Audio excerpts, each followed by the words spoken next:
निम्मी, अरे महारानी, सुबह के 8 बज रहे हैं और अभी तक बिस्तर छोड़कर हिली भी नहीं। तो पता नहीं ये कब उठेगी और कब घर के काम होंगे। मैं तो तंग आ गई हूँ इससे। अरे मम्मी जी, ऐसा क्या हो गया? अच्छा, आपने सुबह सुबह पूरा घर सिर पर उठा रखा है। मैं इंसान नहीं हूँ क्या? अरे क्या हो गया अगर मैं 8 बजे तक सो गई तो? अरे पूरा घर की जिम्मेदारी है तेरे ऊपर। कोई तुझे देखकर कह सकता है कि तू इस घर की बहू है? 8 बज रहे हैं और अभी तक घर में झाड़ू नहीं लगी। कब तू उठेगी, कब झाड़ू लगाएगी और कब हमें 1 कप चाय नसीब होगी, इसका तो भगवान ही मालिक है। 1 कप चाय बनाने में कौन सी मेहनत लगती है? चाय तो आप खुद बनाकर भी पी सकती है ना। बिना बात सुबह सुबह तमाशा कर रही हैं। अच्छा, मैं तमाशा कर रही हूँ? 3 दिन हो गए घर में पोछा नहीं लगा। मशीन में डालकर कपड़े मैं धो देती हूँ, लेकिन वो कपड़े सुखाने के बाद तय लगाकर अलमारी में रखने की जगह पिछले 5 दिनों से सोफे पर गठरी बने पड़े, क्योंकि तेरा आलस खत्म ही नहीं होता। तुझसे बिस्तर छूटे तब तो घर के काम हो। खाने के लिए भी सब्जी बनाकर आटा गूंदकर मैं रख देती हूँ। उसके बाद किचन में जाकर 4 रोटियां सेकती हैं तू। अगर पूरा खाना तेरे भरोसे छोड़ दूँ ना तो घर में सारे भूखे ही मर जाएंगे।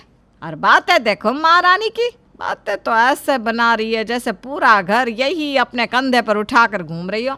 अब जल्दी से उठ और पूरे घर की सफाई कर। आज मुझे कोई बहाना नहीं सुनना। माँ जी, आप ना एक नौकरानी रख लीजिए।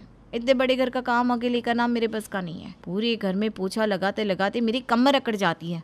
आज पहली बार इस निकम्मी निम्मी ने ठीक बात कही है। एक नौकरानी लगा लेती हूँ। मैं भी इस रोज रोज की किटकिट से तंग आ गई हूँ। शाम के समय, बेटा अमित, 4 साल हो गए तेरी शादी को, लेकिन तेरी बीवी में रत्ती भर भी कोई सुधार नहीं आया। सुबह की चाय हो या घर की साफ सफाई, हर काम के लिए तेरी पत्नी को 10-10 बार कहना पड़ता है, तब जाकर वो 1 कदम चलती है। अरे बेटा, मेरे अंदर अब इतनी ताकत नहीं रही कि सारे घर का काम अकेले कर लूँ, इसलिए तू ना घर के कामों के लिए एक नौकरानी रख ले। और कोई चारा ही नहीं बचा।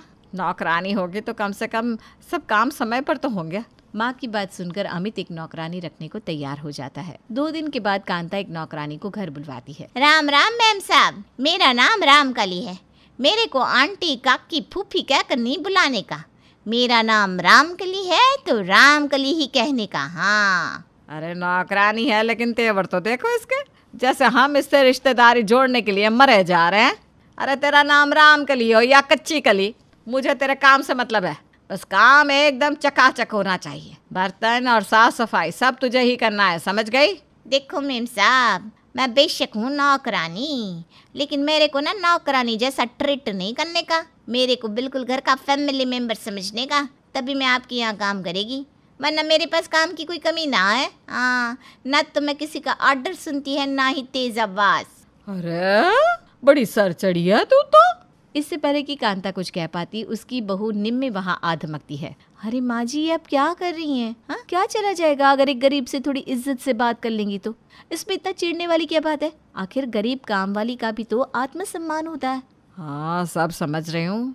तेरे अंदर ये मदर टेरेसा अचानक कहाँ से पैदा हो गई? अगर काम वाली भाग गई तो आलस की मारी मेरी बहू को हाथ पैर नहीं हिलाने पड़ जाएंगे क्या? देख तो नौकरानी के लिए कैसे कूद कर बीच में आई है।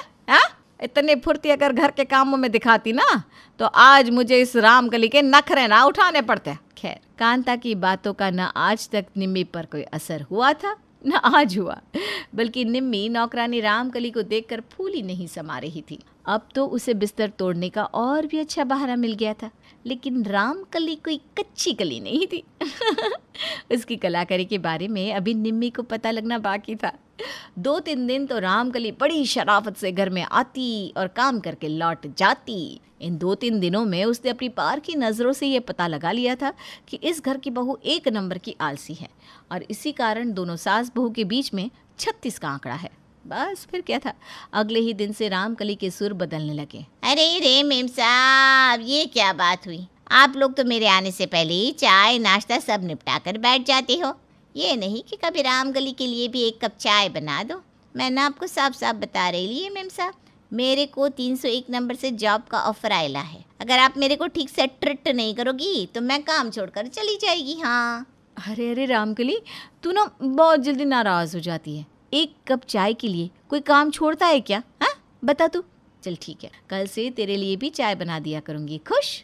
अब तो नौकरानी रामकली के लिए भी उसके आने से पहले ही 1 कप चाय बनकर तैयार हो जाती। कुछ दिन के बाद मेम साहब, मैं आपको पहले दिन ही बोली थी, मेरे को नौकरानी नहीं समझने का, फैमिली मेंबर समझने का। अब आप ही बताओ, कोई अपनी फैमिली को ऐसे सूखी सूखी चाय देता है क्या?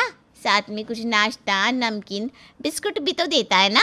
हाँ हाँ, तेरे लिए तो मैं आने से पहले ही 56 भोग तैयार कराऊंगी। ऐसा है, काम करना है तो कर, नहीं तो चलती बन यहाँ से। यहाँ तेरी जी हजूरी करने को मैं नौकर चाकर नहीं लगाने वाली। ठीक है मेम साहब, मैं तो अब भी चली जाएगी यहाँ से। मेरे को पैसे का लालच नहीं है, मेरे को निम्मी मेम साहब, हाँ देखो मैं ना जा रही लिए, ऐसी जली कटी बातें सुनने का अपन को आदत नहीं है ना। बस आपसे अपना मन मिल रखा है, इसलिए सोचा लास्ट टाइम मिलकर जाती है। देखो रामकली, माँ जी का कहने का मतलब ये है कि इतनी सुबह सुबह कुछ बन नहीं पाता ना, तो तुम्हें चाय नाश्ता कैसे दे पाएंगे? अरे हम तो खुद ही बस बिस्किट खा लेते हैं।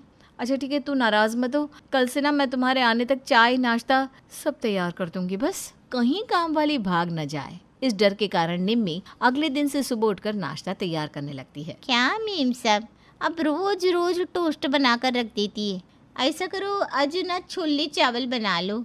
रामकली की बात सुनकर निम्मी को बहुत गुस्सा आता है, लेकिन फिर भी नौकरानी को खुश रखने के लिए निम्मी रामकली को छोले चावल बनाकर खिलाती है। बहू, मैं एक काम के लिए तुझे 10-10 बार बोलती हूँ, तब भी तू एक कान से सुनकर दूसरे से बाहर निकाल देती है और काम यूं ही पड़ा रहता है। और एक वो रामकली है, उसने क्या कह दिया कि उसे छोले चावल खाने हैं और तूने झटपट बनाकर खिला भी दिए।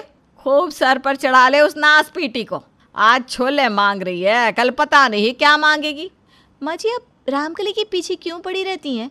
अरे नौकरानी भी तो घर की सदस्य होती है, अगर उसे छोले बनाकर खिला भी दिया तो क्या हो गया?